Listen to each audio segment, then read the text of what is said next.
Can I hold it? Only if you promise to be really, really careful. I promise I will be so incredibly careful. I will be incredibly careful with it. Okay. I promise. All right. So it's slippery. Be careful. All right. Are you ready? I'm about to touch a 1 kilogram sphere of silicon-28 atoms. There are about 2.15 times 10 to the 25 of them. Oh. It feels absolutely incredible. Wow, that is amazing. Besides its creators, I am one of only a handful of people ever to hold this sphere. The raw material used to make it was worth 1 million euros, but now that it has been so precisely sculpted, how much is that worth? It's priceless. This you're looking at now is the roundest object in the world. How can you say for sure that it's the roundest object? I mean, the Earth is pretty round, isn't it? If this was the Earth, if this were the Earth, then the highest mountain and the lowest valley would be about 14 meters apart. That is shocking. That is shockingly round. But why would you invest 1 million euros and thousands of man-hours perfecting a pure, polished silicon sphere? Well, the answer is grave. Or rather, grave, as it would have been pronounced in the original French. You see, the grave was the original name for the base unit of mass in the metric system, which became the Système International d'Unité, or SI units. In 1793, a commission, which included notable scientist and aristocrat Antoine Lavoisier, defined the base unit of mass as the weight of a cubic decimeter of water at the melting temperature of ice. Essentially, just a liter of ice water. The name grave came from the Latin gravitas, meaning weight, but it wasn't to last. It sounded too similar to the aristocratic title Graf, which is the equivalent of an earl or a count. And with the French Revolution in full swing, with the rallying cry of equality for all, you couldn't exactly have one unit nobler than the others. At this, Lavoisier lost his head, literally. Not because he helped devise one of the greatest systems of measurement of all time, but because he was collecting taxes as a nobleman.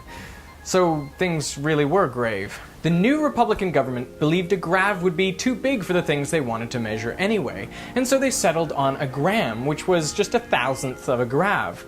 But soon they realized that a gram was too small, and so they returned to the grave. But since they couldn't call it that, they invented the kilogram, 1,000 grams. And that is why, out of the 7 base SI units, the kilogram is the only one to have a prefix in its name. In 1799, the kilogram definition was refined to be the mass of a liter of water at 4 degrees Celsius, the temperature at which it is densest. But water itself is obviously not the most sensible thing to use as a mass standard, so a pure platinum cylinder was created to have the same mass as the water definition, and it was declared kilogram of the archives. Now it's important to note at this point, the kilogram is no longer tied to the mass of a volume of water. The kilogram of the archives is, by definition, the kilogram. 90 years later, in 1889, the kilogram was upgraded to a platinum iridium alloy cylinder. Now, it was much harder than the original, but was otherwise basically identical. And to this day, it remains the definition of the kilogram.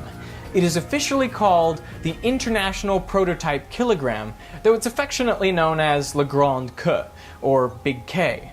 Oh, and it's about this big.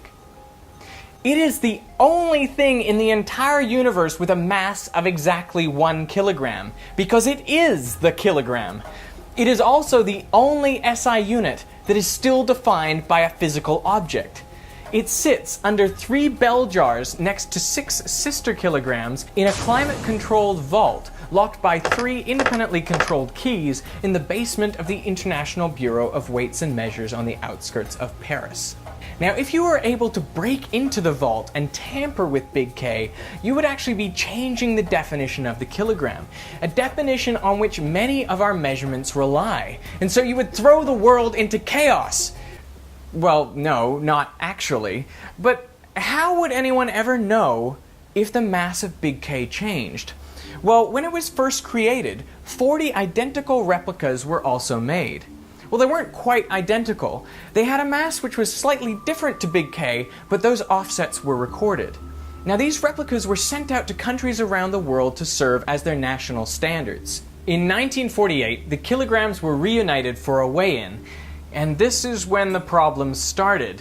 Because even though all the cylinders were made of the same alloy and stored under virtually the same conditions, their masses had diverged over time.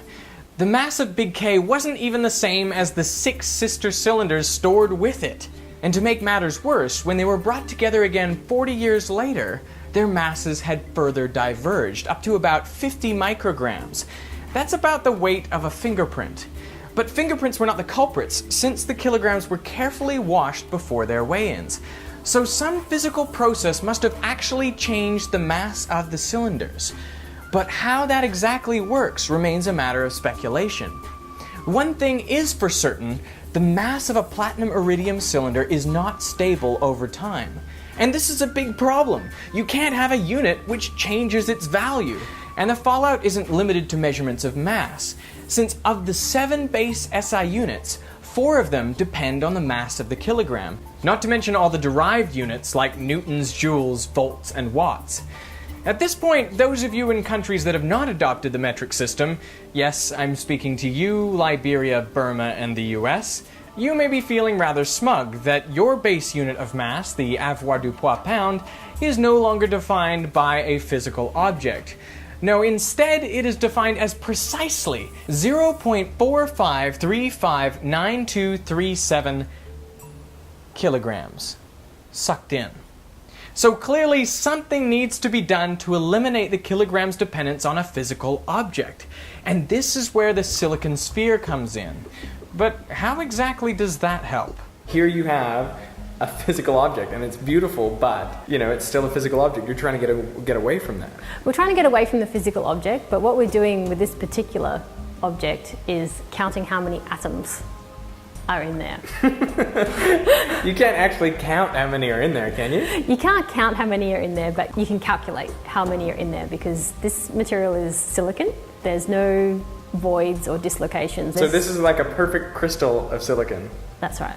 Not only is it pure silicon, it contains only one isotope of silicon, silicon-28. And that explains why the original material was so expensive. And why a sphere?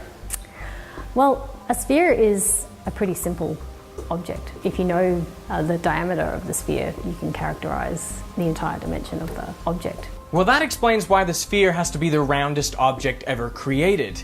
But how do you actually make something that round? We actually start with an oversized sphere. So it was about 2 millimeters larger in diameter.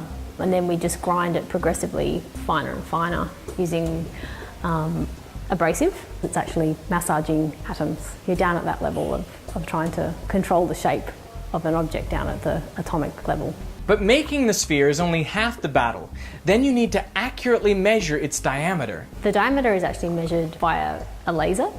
So you're actually measuring having the sphere in the center of a cavity, and a laser is hitting both sides, and you're actually measuring the gap. By knowing the diameter, you can determine its volume. And since the atom spacing of silicon is known to high precision, you can then calculate how many atoms make up the sphere. This allows you to redefine Avogadro's constant. At the moment, Avogadro's constant is defined based on the kilogram. It is equal to the number of atoms in 12 grams of carbon-12. But using this approach, the number of silicon atoms in the sphere would be used to fix Avogadro's constant, which would then define the kilogram. So even if the silicon spheres were lost or damaged, it would have no effect on the definition of the kilogram, because it would be defined not by a physical object, but by a concept. You would like to see the official definition of the kilogram say, a kilogram is the mass of 2.15 times 10 to the 25 silicon-28 atoms. Yes. Is it going to happen?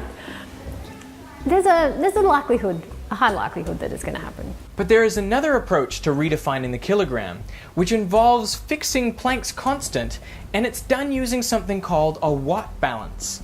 These two approaches are complementary, Each one provides a check on the other. And if they show good agreement and are able to bring their uncertainties down to about 20 micrograms, they may redefine the kilogram as early as 2014.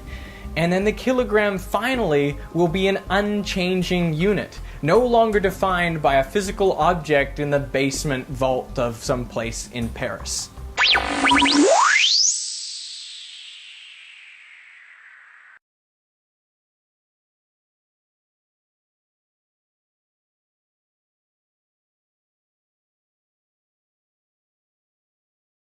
Now, if the kilogram was originally intended to be the mass of a liter of water at its densest temperature, then how well did we do?